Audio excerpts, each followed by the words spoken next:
নমস্কাৰ। আপুনি যদি এজন শিক্ষক, অভিভাৱক বা শিক্ষাৰ সৈতে জড়িত ব্যক্তি তেন্তে আজিৰ ভিডিঅ'টি আপোনাৰ বাবে অতিকৈ গুৰুত্বপূৰ্ণ। সমগ্ৰ শিক্ষা অসমৰ পৰা এক গুৰুত্বপূৰ্ণ নিৰ্দেশ জাৰি কৰা হৈছে আপাৰ আইডি জেনেৰেশ্যন কৰা সংক্ৰান্তত। এই ভিডিঅ'টোত আমি জানিম আপাৰ আইডি কি, কিয় আপাৰ আইডি ইমান গুৰুত্বপূৰ্ণ,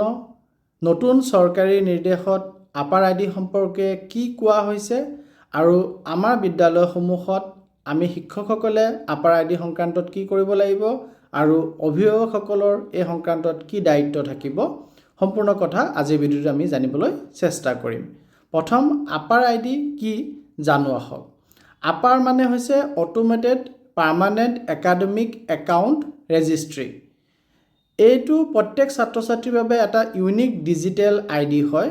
যাৰ জৰিয়তে ছাত্ৰ ছাত্ৰীসকলৰ শিক্ষা জীৱনৰ সকলো তথ্য সংৰক্ষণ কৰা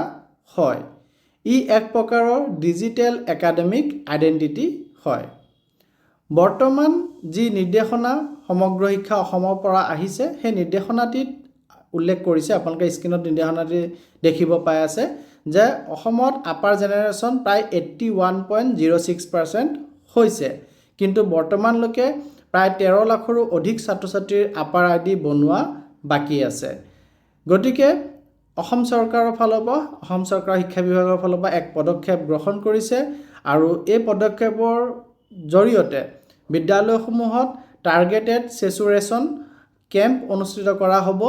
যিসকল ছাত্ৰ ছাত্ৰীৰ আপাৰ আইডি নাই তেওঁলোকৰ অভিভাৱকসকলক বিদ্যালয়লৈ মাতি অনাৰ ব্যৱস্থা কৰা যাব আৰু বিদ্যালয়সমূহে আগতেই ইউডাইছ প্লাছৰ ডাটাৰ পৰা কাৰ আপাৰ আইডি জেনেৰেট হোৱা নাই,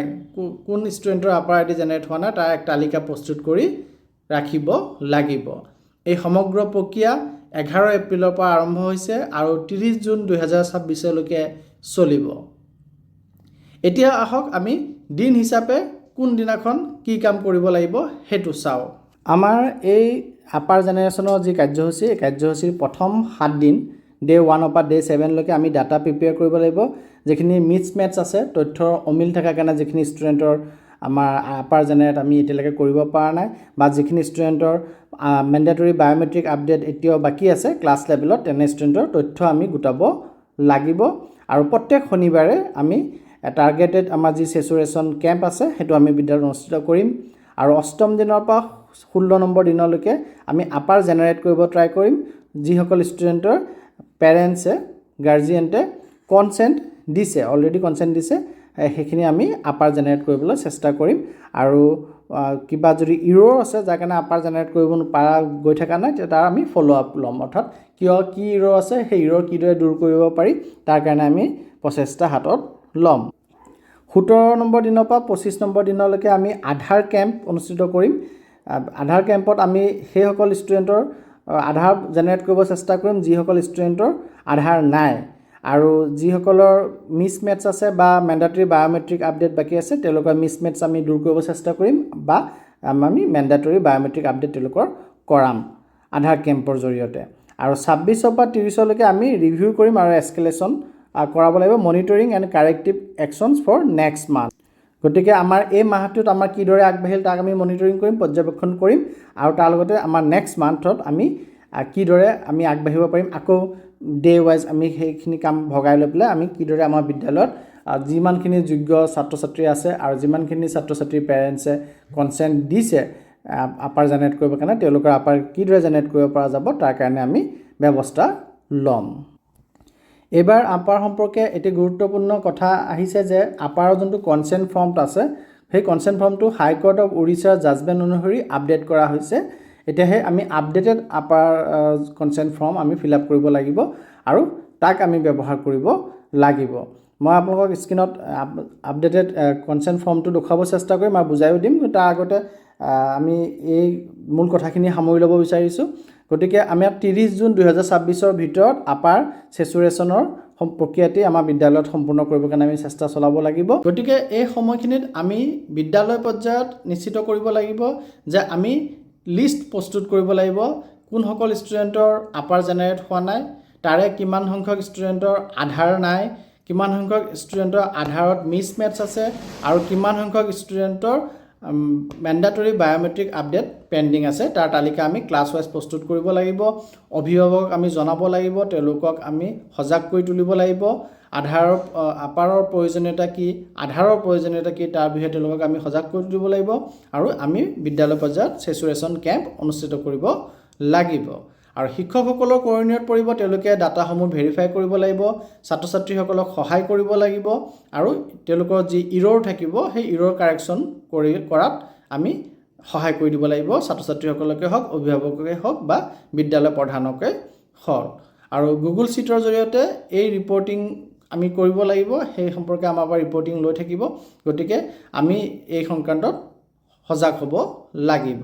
আৰু অভিভাৱকসকললৈ এটি অনুৰোধ যে বিদ্যালয়ৰ পৰা ফোন বা মেছেজ আহিলে অৱহেলা নকৰিব বিদ্যালয়ত যদি আপোনালোকক মাতি পঠায় তেন্তে আপোনালোকে বিদ্যালয়ত যাব আৰু আপোনাৰ নিজৰ সন্তানটিৰ ভৱিষ্যতৰ চিন্তা কৰি ছাৰ বাইদেউসকলে কি কথা কয় সেইখিনি শুনিব আৰু আপোনালোকে সিদ্ধান্ত গ্ৰহণ কৰিব যে আপোনালোকে আপাৰ জেনেৰেট কৰিব লাগে নে নালাগে আৰু আপোনাৰ সন্তানৰ বাবে কিন্তু আপাৰ আইডি অত্যন্ত গুৰুত্বপূৰ্ণ হয় সেইবাবে আপোনালোকক কওঁ যে আপাৰ আমি যিমান সোনকালে পাৰোঁ যদি আপুনি কনসেন্ট দিয়ে তেন্তে বিদ্যালয় পৰ্যায়ত আগবাঢ়ি পেলাই আপাৰ আপোনালোকে প্ৰস্তুত কৰি ল'ব এতিয়া আহো আমাৰ যোনটো কনসেন্ট ফৰ্ম আছে কনসেন্ট ফৰ্মটো লৈ কনসেন্ট ফৰ্ম আমি আগতে পূৰ কৰিছোঁ আগৰ নিচিনা একে আছে খালি এতিয়া আমাৰ কনসেন্ট ফৰ্মটোত আমি বিকল্প বাছনি কৰিব দিছে শিক্ষক অভিভাৱকজনে বিকল্প বাছনি কৰিব আৰু তেখেতে যদি আপাৰ আইডি জেনেৰেট কৰিব নিবিচাৰে তেন্তে নিবিচাৰো বুলিও বিকল্প দিব পাৰিব প্ৰথম বিকল্প এ বিকল্প বি দিছে আপোনালোকে দেখা পাই আছে গতিকে বিকল্প এত আছে মই সন্মতি দিছোঁ ওপৰৰ কথাখিনি আপোনালোকে জানে সেইখিনি আগৰ দৰে পূৰ কৰিব আৰু ইয়াত যে তেখেতৰ ষ্টুডেণ্টৰ কাৰণে তেখেতৰ বাচ্চাটোৰ কাৰণে তেখেতে আপাৰ আইডি সৃষ্টি কৰিবৰ কাৰণে আৰু ডিজিটেল লকাৰ একাউণ্ট খোলাৰ কাৰণে তেওঁ সন্মতি প্ৰদান কৰিছে আৰু তেখেতে এই সন্মতিটো তৃতীয় পক্ষক দিয়া নাই তেখেতে অকল শিক্ষা মন্ত্ৰণালয়ক এইটো কৰ্তৃত্ব দিছে আৰু তেখেতৰ যি আধাৰ নম্বৰ আছে সেইটো গোপনে ৰখা যাব আৰু আংশিক অংশ লুকুৱাই ৰখা যাব যে ইমানখিনি সিক্ৰেট কথা থাকে সেইখিনি কাৰো কাৰণে প্ৰকাশ কৰি দিয়া নেযাব বুলি তেখেতে সন্মতি দিছে আৰু এটা বিকল্প তেওঁ দিব পাৰে সেইটো বিকল্পত তেওঁ তৃতীয় পক্ষৰ সেৱাসমূহৰ বাবে অতিৰিক্ত সন্মতি তেওঁ দিব পাৰে যদি সন্মত হয় তেন্তে তাত তেওঁ টিক মাৰিব লাগিব আৰু তেতিয়া তেওঁৰ যিখিনি তথ্য আছে সেইখিনি যিখিনি স্কলাৰশ্বিপৰ পৰ্টেল আছে বা স্কিল কিছু কথা থাকে চাকৰি সংক্ৰান্ততে হওক বা তেনেধৰণৰ সংক্ৰান্তত হওক তাত তেওঁলোকৰ লগত এই তথ্যখিনি শ্বেয়াৰ কৰিব পাৰিব সেইটো তেওঁ সন্মতি দিব পাৰে আৰু যদি তেওঁ কেৱল ডিপাৰ্টমেণ্ট অফ এডুকেশ্যনক সন্মতি তথ্যখিনি ব্যৱহাৰ কৰিবৰ কাৰণে সন্মতি দিয়ে তেতিয়াহ'লে প্ৰথমটোত তেওঁ তেখেতে ক্লিক কৰিব আৰু যদি থাৰ্ড পাৰ্টিকো ব্যৱহাৰ কৰাৰ সন্মতি দিয়ে বা থাৰ্ড পাৰ্টিৰ লগত শ্বেয়াৰ কৰাৰ সন্মতি দিয়ে তেতিয়াহ'লে তেখেতে দ্বিতীয়টোতো টিক মাৰিব আৰু তৃতীয়টো হৈছে যদি তেখেতে সন্মতি দিব নিবিচাৰে অৰ্থাৎ তেখেতে আপাৰ সৃষ্টি কৰিবলৈ তেখেতৰ সন্তানৰ বাবে আপাৰ সৃষ্টি কৰিবলৈ ইচ্ছা নকৰে তেতিয়াহ'লে তেখেতে 3 নম্বৰটোত ক্লিক কৰিব আৰু ইয়াত আছে উল্লেখ কৰিছে এইটো ইম্পৰ্টেণ্ট কথা যে আপাৰ আইডিৰ বাবে অস্বীকাৰ কৰিলে মোৰ সন্তানৰ নাম ভৰ্তি পদোন্নতি বা চৰকাৰী সা সুবিধা লাভৰ ক্ষেত্ৰত কোনো প্ৰভাৱ নপৰে এইটো হাইকোৰ্ট অফ উৰিষ্যা ফালৰ পৰা নিশ্চিত কৰি দিয়া গৈছে যে আপোনালোকে চিন্তা কৰিব নালাগে আপোনালোকৰ এনেধৰণৰ কোনো অসুবিধা বৰ্তমানে আপোনালোকে সন্মুখীন নহয় গতিকে আপোনালোকে সন্মতি নিদিবও পাৰে গতিকে এই ঘোষণাটো দি পেলাই পিতৃ মাতৃ বা অভিভাৱকৰ স্বাক্ষৰ হ'ব আৰু শেষত অধ্যক্ষ বা প্ৰধানৰ স্বাক্ষৰ থাকিব আৰু ইয়াত দুটা স্কুলৰ কাৰণে কৰিবলগীয়া কামত থাকিব ডাটাবেছত সন্মতিৰ স্থিতিটো জনাব লাগিব যে সন্মতি প্ৰদান কৰা হৈছে তেতিয়াহ'লে প্ৰথমটোত ক্লিক মাৰিব আৰু যদি সন্মতি অস্বীকাৰ কৰা হৈছে তে সিস্টেমত ডিনাইড বা অস্বীকৃত বুলি চিহ্নিত কৰক আগবাঢ়িব নালাগে ইয়াত ক্লিক কৰিব অৰ্থাৎ ষ্টুডেণ্টগৰাকীৰ আপুনি আপাৰ জেনেৰেট কৰিব নালাগে যদি সন্মতি নিদিয়ে গতিকে এইটো নতুনকৈ এড কৰি দিছে সন্মতি নিদিবও পাৰে আপুনি আৰু সেইটো লিখিতভাৱে নিদিব গতিকে প্ৰত্যেকজন গাৰ্জিয়ানে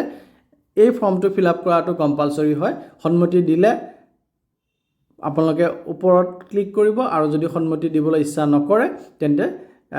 বিকল্প বিত আপোনালোকে ক্লিক কৰি পেলাই সন্মতি নিদিয়াকৈ থাকিব পাৰে কিন্তু আপোনালোকে দিছে নে নাই দিয়া সেইটো আপোনালোকে বিদ্যালয়ক জনাব লাগিব কাৰণ বিদ্যালয় নহ'লে অসুবিধাত পৰে তেওঁলোকে ডিপাৰ্টমেণ্টৰ ফালৰ পৰা তেওঁলোকে তথ্য দিব লাগে কিমান ষ্টুডেণ্টৰ আপাৰ হৈছে কিমান ষ্টুডেণ্টৰ হোৱা নাই গতিকে আপোনালোকে অভিভাৱকসকলৰ এইটো দায়িত্ব বিদ্যালয়লৈ গৈ পেলাই এই কনচেণ্ট ফৰ্মটো পূৰ কৰি দিব গতিকে এইখিনি আপোনালোকক জনাবলগীয়া আছিল যদি আপুনি চেনেলটো নতুনকৈ আহিছে চেনেলটি ছাবস্ক্ৰাইব কৰিব আৰু ভিডিঅ'টি ভাল পালে লাইক এণ্ড শ্বেয়াৰ কৰিব ধন্যবাদ